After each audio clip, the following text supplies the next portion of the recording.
नमस्कार, आप देख रहे हैं बेबाक। मैं अभिसार शर्मा। दोस्तों, जो तस्वीरें मैं आपको बताने वाला हूं, मुख्यधारा का मीडिया आपको नहीं दिखाएगा, क्योंकि अब तक मुख्यधारा का मीडिया यह कह रहा था कि विपक्ष तो जमीन पर ही नहीं उतर रहा है, विपक्ष कुछ कर ही नहीं रहा है। मगर अब जिस तरह से अखिलेश यादव और प्रियंका गांधी वाड्रा उत्तर प्रदेश की राजनीतिक जमीन पर मुख्यमंत्री आदित्यनाथ को चुनौती दे रहे हैं, वो अपने आप में नजारा देखने लायक है। साथ ही मैं आपको यह भी बतलाऊंगा अपने इस कार्यक्रम में कि किस तरह से मुख्यमंत्री आदित्यनाथ की सरकार विपक्ष जो एक आम तौर पर काम करता है वो तक बर्दाश्त करने को तैयार नहीं है। कार्यक्रम में मैं आपको बतलाने वाला हूं, मगर सबसे पहले दोस्तों मैं आपको बतलाना चाहूंगा कि पूर्व मुख्यमंत्री अखिलेश यादव ने अपनी विजय यात्रा शुरू कर दी है और इसका आगाज उन्होंने किया कानपुर से। मैं आपको वीडियोस दिखाना चाहूंगा दोस्तों कि जनता में किस तरह का हुजूम है। यह तस्वीर जो मैं अभी आपको दिखाने वाला हूं, इसका मकसद यह नहीं है कि उन्होंने आज अपनी विजय यात्रा शुरू कर दी, बल्कि यह है कि जो लोग अब तक यह कह रहे थे कि अखिलेश यादव जमीन पर उतरने को तैयार नहीं है, वो जनता के बीच जाने को तैयार नहीं है, उनके लिए यह तस्वीर आंख खोलने वाली है। मैं चाहूंगा आप यह वीडियो देखिए।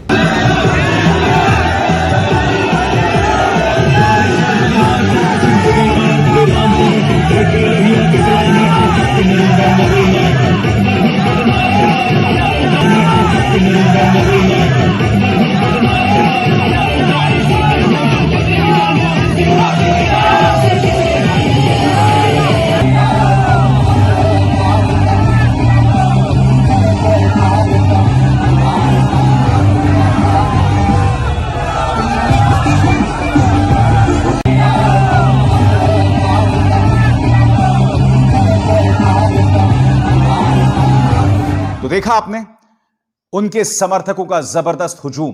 अखिलेश यादव जो कानपुर में उतरे हैं ना, वो काफी हद तक सांकेतिक हैं।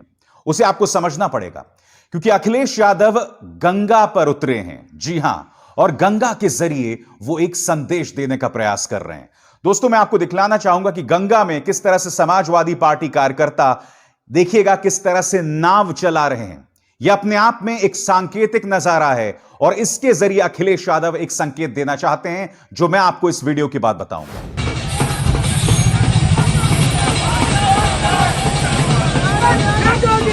अखिलेश यादव और उनके कार्यकर्ता गंगा में इस तरह से नाव क्यों चला रहे हैं, उसके लिए आपको चलना पड़ेगा आज से कुछ सालों पहले। प्रधानमंत्री नरेंद्र मोदी, जी हां, 2014 से पहले, ना मुझे किसी ने बुलाया है, ना मैं यहां आया हूं, मुझे यहां मां गंगा ने बुलाया है।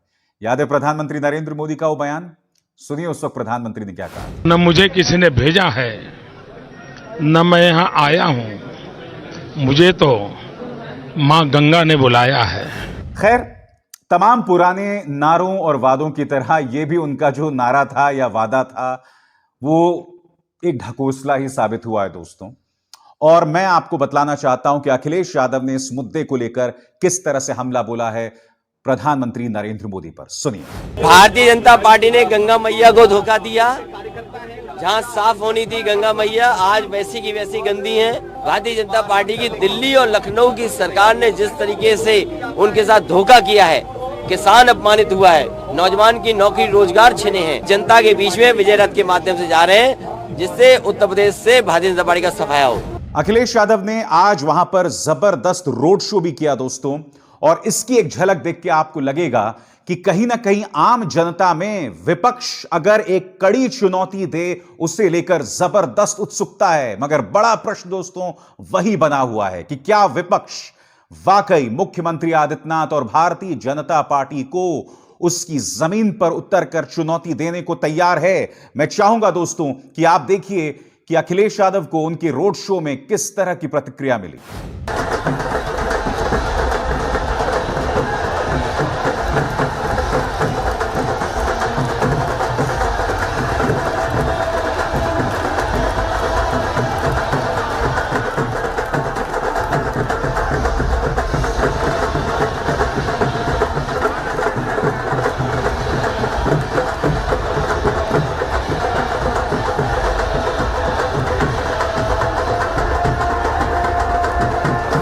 दरअसल दिक्कत क्या है, मैं आपको बतलाना चाहता हूं। कहीं ना कहीं विपक्ष को यह प्रमाण देना पड़ेगा कि आज अगर अखिलेश यादव और प्रियंका गांधी वाड्रा जो हैं जमीन पर उतरे हैं, तो क्या उनकी चुनौती स्थायी रहेगी? यानी कि अगले 5 महीने तक क्या वो इस तरह का तापमान, इस तरह का टेम्पो बनाकर रखेंगे, या कहीं ऐसा तो नहीं होगा कि 1 महीने के बाद पूरी तरह से खामोशी? यह आरोप कहीं ना कहीं प्रियंका गांधी वाड्रा पर लग रहा है। मगर प्रियंका गांधी वाड्रा ने जिस तरह की सियासत लखीमपुर खीरी हत्याकांड के बाद दिखाई है, जिस तरह की सूझबूझ, राजनीतिक सूझबूझ दिखाई है, उसने कई लोगों को सख्ते में लाद दिया है। मैं आपको बतलाना चाहूंगा कि किस तरह का इंटॉलरेंस मुख्यमंत्री आदित्यनाथ की सरकार में है कि जब लखीमपुर खीरी की तरफ कांग्रेस के कार्यकर्ता बढ़ रहे थे, किस तरह से रोका उत्तर प्रदेश पुलिस ने। यह वीडियो उसकी बानगी, उसका प्रमाण है, देखिए। जब जब डरता है पुलिस को आगे करता है, पुलिस की दम पे ये सरकार नहीं चलेगी, नहीं चलेगी। गाड़ी निकलवाइए। आप नौकरी सीधी कर रहे हो, आप नौकरी हाईवे जाम करके कर रहे हो, ये हटवाइए। पुलिस जाम लगाएगी, क्या मजबूरी है? पुलिस जाम लगाएगी, पुलिस रोड बंद करेगी, ये क्या बात? अरे क्या बात भाई कि पुलिस जाम लगाएगी, पुलिस रोड बंद करेगी, क्या प्रॉब्लम है? पुलिस जाम लगाएगी। और सिर्फ कांग्रेस ही नहीं दोस्तों, जब आरएलडी यानी राष्ट्रीय लोकदल के नेता जयंत चौधरी जाने वाले थे लखीमपुर खीरी के, तो उन्हें एयरपोर्ट में रोकने का प्रयास किया। आपके सामने जयंत सिंह का एक ट्वीट जिसमें वो कह रहे हैं, लखीमपुर खीरी में किसान के अंतिम अरदास में शामिल होना चाहता हूं, लेकिन मुझे बरेली हवाई अड्डे पर ही रोक लिया गया है और लाउंज में बैठा दिया गया है। आइए देखते हैं ये वीडियो। कौन है सिटी में मैं क्यों अभी आ रहा है सर, आपसे मिलेंगे सर। मतलब वो बाहर है सर, गेट से गमी में भी नहीं जाने देंगे, गमी में भी नहीं जाने देंगे। पता नहीं आ रहे हैं सर, बस ये बाहर से थोड़ा सा ले लो सर, बैठ जाइए सर। आज मैं यही सवाल समझना चाहता हूं और इस सवाल का जवाब भी चाहता हूं मुख्यमंत्री आदित्यनाथ से कि आखिर मुख्यमंत्री आदित्यनाथ की सरकार, विपक्ष जो सामान्य तौर पर अपना काम करना चाहता है, इस कदर उन्हें उस बात से एलर्जी क्यों है? दोस्तों, मैंने आपको एक एक करके प्रमाण दिखाए, चाहे प्रियंका गांधी वाड्रा जिस तरह से अंतिम अरदास के लिए जा रही थी, जैसे उनके कार्यकर्ताओं को रोका गया, जयंत चौधरी को यहां रोका गया, और इससे पहले अखिलेश यादव पर जिस तरह का अंकुश वहां की सरकार लगा रही थी। ये तमाम प्रश्न जो हैं मुख्यमंत्री आदित्यनाथ से किए जाने की बेतहाशा जरूरत है। अब मैं आपको वीडियो दिखाना चाहूंगा जब प्रियंका गांधी आखिरकार वहां पहुंच गई और उन्होंने अंतिम अरदास किया। जैसे कि आप जानते हैं, कुछ दिनों पहले लखीमपुर खीरी में हत्या की गई थी 8 लोगों की, जिसमें कम से कम 4 किसान शामिल थे, और इसमें मुख्य आरोपी जो हैं वो ये शख्स मोनू मिश्रा उर्फ आशीष मिश्रा, जो कि केंद्रीय गृह राज्य मंत्री अजय मिश्रा का बेटा है, और अब तक अजय मिश्रा पर कोई कार्रवाई नहीं हुई। देखिए अंतिम अरदास की तस्वीर। मामा प्यो भाई बैठे करतार सिंह सराबा भी 17-18 साल का सी। इस बीच अखिलेश यादव भी कहीं ना कहीं राजनीति की नब्ज समझ रहे हैं। मैं आपको यह वीडियो दिखाना चाहूंगा दोस्तों। अखिलेश यादव ने इस बच्चे के साथ मिलकर भी तस्वीर खिंचवाई है। आप ये वीडियो देख रहे हैं। मैं आपको बतलाना चाहूंगा, ये जो बच्चा है जिसने लाल टोपी और लाल शर्ट पहनी हुई है, दरअसल ये वो बच्चा है जो आज से करीब 5 साल पहले, करीब 2016 में जब नोटबंदी बरपाई गई थी देश की जनता के ऊपर, तब इस बच्चे का जन्म लाइन में खड़े होकर उसकी मां ने दिया था। दोस्तों, अखिलेश यादव कहीं ना कहीं इस तस्वीर के जरिए पूरे प्रदेश की जनता को एक सांकेतिक जो है संदेश दे रहे हैं कि नोटबंदी जैसे दंश से किस तरह से छोटे धंधे बर्बाद हो गए, किस तरह से लोगों की रोजी रोटी छीन ली गई, और अखिलेश यादव इस वीडियो के जरिए वही संदेश जो है प्रदेश की जनता को दे रहे हैं। मैंने कार्यक्रम में आपसे कहा कि आखिर क्यों भारतीय जनता पार्टी में इस कदर असहिष्णुता है विपक्ष को लेकर। क्योंकि देखिए, भारतीय जनता पार्टी क्या करती है, दोनों तरफ से खेलती है। एक तरफ से इनका पालतू मीडिया कहता है कि विपक्ष जमीन पर क्यों नहीं उतरता। अब विपक्ष जब जमीन पर ही नहीं उतरता तो हम विपक्ष को क्या दिखाएं, जो सरासर झूठ है। आप जानते हैं कि पेट्रोल के दामों को लेकर कांग्रेस लगातार चुनौती दे रही है, मगर यह कभी भी आप मुख्य धारा के मीडिया न्यूज चैनल्स पे नहीं देखते। दूसरी तरफ जब विपक्ष जमीन पर उतरता है तो जैसे कि मैंने आपको बताया, लखीमपुर खीरी आरएलडी के कार्यकर्ता जा रहे थे, आरएलडी के नेता जा रहे थे, किस तरह से उन्हें रोक लिया गया हवाई अड्डे में, कांग्रेस के कार्यकर्ताओं को रोका गया। यही नहीं, आपने देखा किस तरह से अखिलेश यादव पर अंकुश लगाया गया। अब एक खबर मैं आपको दिखलाना चाहूंगा दोस्तों, और यह खबर अपने आप में काफी मायने रखती है। क्या आप जानते हैं कि इनकम टैक्स ने एक और रेड मारी है, एक और छापा मारा है, और यह छापा किस पर मारा है मैं आपको बतलाना चाहता हूं। आपके सामने न्यूज 18 की खबर, income tax officials raid image consultancy firm hired by DK Shiva Kumar, Congress alleges vendetta. दोस्तों, एक इमेज कंसल्टेंसी फर्म है, यानी कि कांग्रेस इसका इस्तेमाल करती है अपनी छवि को सुधारने के लिए, अपने प्रचार प्रसार के लिए, और इनकम टैक्स ने इस पर रेड मार दी है।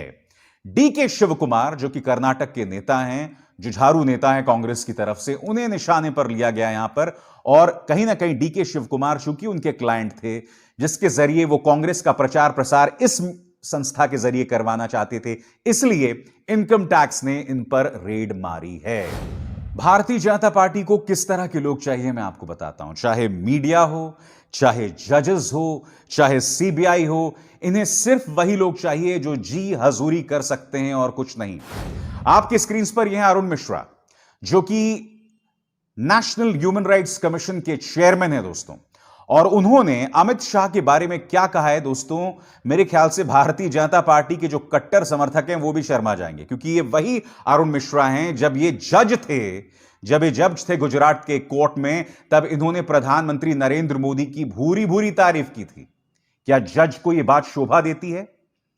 अब इन्होंने अमित शाह के बारे में क्या कहा है दोस्तों, आपकी स्क्रीन पर। जस्टिस अरुण मिश्रा, मुझे खुशी होती है गृह मंत्री अमित शाह का स्वागत करते हुए, आपकी कोशिशों के चलते जम्मू कश्मीर में शांति और कानून व्यवस्था का एक नया अध्याय शुरू हुआ है। जैसे कहते हैं ना दोस्तों, कहने से पहले शर्म तक नहीं आती है। मैंने इसी मंच पर आपको कल आपके सामने कार्यक्रम किया था। आपको याद होगा 48 घंटे में जम्मू कश्मीर के 5 नागरिकों को मौत के घाट उतार दिया गया था। दीपक चांद, सत्येंद्र कौर, वीरेंद्र पासवान, ये सिर्फ आंकड़े या नाम नहीं है, ये वो लोग हैं जिन्हें मौत के घाट आतंकवादियों ने उतार दिया था। और फिर कल ही की बात है जब हमारे सेना के 5 वीर जवानों को आतंकवादियों ने मौत के घाट उतार दिया। यह पहली बार हो रहा है 1990 के बाद, जब बड़ी तादाद में कश्मीरी पंडित सिख जो हैं वो कश्मीर घाटी का पलायन करके जो हैं बाहर जा रहे हैं, कश्मीर छोड़ रहे हैं। क्या जस्टिस अरुण मिश्रा को यह सब दिखाई नहीं देता? मैं आपको क्यों अरुण मिश्रा की बात कर रहा हूं दोस्तों उत्तर प्रदेश के संदर्भ में। मैंने कार्यक्रम की शुरुआत में आपको क्या बताया कि किस तरह से जब कांग्रेस के कार्यकर्ता लखीमपुर खीरी जाना चाहते थे, तब उत्तर प्रदेश पुलिस ने इसे रोका। यही इन्होंने हाथरस के दौरान किया था, यही इन्होंने लखीमपुर खीरी में किया था, जब आखिरकार इन्हें घुटने टेकने पड़े और राहुल गांधी और प्रियंका गांधी वाड्रा को इजाजत देनी पड़ी जाने की। मगर फिर इन्होंने प्रियंका गांधी वाड्रा को हिरासत में लंबे समय तक रखा था। तो इन्हें चाहिए ऐसा विपक्ष, बीजेपी को चाहिए ऐसा विपक्ष, बीजेपी को चाहिए ऐसा मीडिया, और बीजेपी को चाहिए ऐसे जजेस भी जो कि गुणगान करें, जो कि आपके सामने हैं, जस्टिस अरुण मिश्रा। मैं उम्मीद करता हूं कि जस्टिस अरुण मिश्रा जब अपने घर जाते होंगे और घर पहुंच के जब वो अपने इन बयानों को पढ़ते होंगे तो आत्ममंथन जरूर करेंगे। क्योंकि देखिए, इसमें मुझे कहीं ना कहीं चाटुकारिता की बदबू आ रही है दोस्तों। एक जज को, एक पूर्व जज को यह बात बिल्कुल भी शोभा नहीं देती है। क्योंकि मैं नहीं भूल सकता हूं, यह बहुत अजीबोगरीब इत्तेफाक है कि justice Ranjan Gogoi, chief justice Ranjan Gogoi जब अपने पद से इस्तीफा देते हैं, जब सेवानिवृत्त होते हैं, उसके तुरंत बाद उन्हें राज्यसभा भेज दिया जाता है। क्या देश की जनता को इस बात का आभास है कि धीरे धीरे हमारी वो संस्थाएं जिनके बारे में हम एक जमाने में सवाल नहीं कर सकते थे, जिनमें बैठे जजेस के बारे में या तमाम ऑफिशियल्स के बारे में हम सवाल नहीं कर सकते थे, आज उनकी छवियां, उनकी जमीन जो है वो दरकने लगी है? क्या यह इस देश के लोकतंत्र के लिए सही है?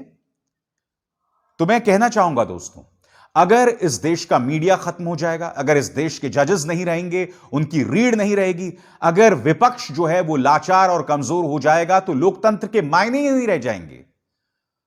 और मुझे सिर्फ शक नहीं है, मुझे पूरा यकीन है कि भारतीय जनता पार्टी का लोकतंत्र में कतई विश्वास नहीं है। इसी कार्यक्रम में मैंने आपको पिछले 10 मिनट में वो तमाम तस्वीरें दिखा के इसे प्रमाणित कर दिया। अगर आपको लगता है मैंने गलत बोला है तो तथ्यों के साथ कमेंट सेक्शन में मुझे गलत साबित करके दिखाइए।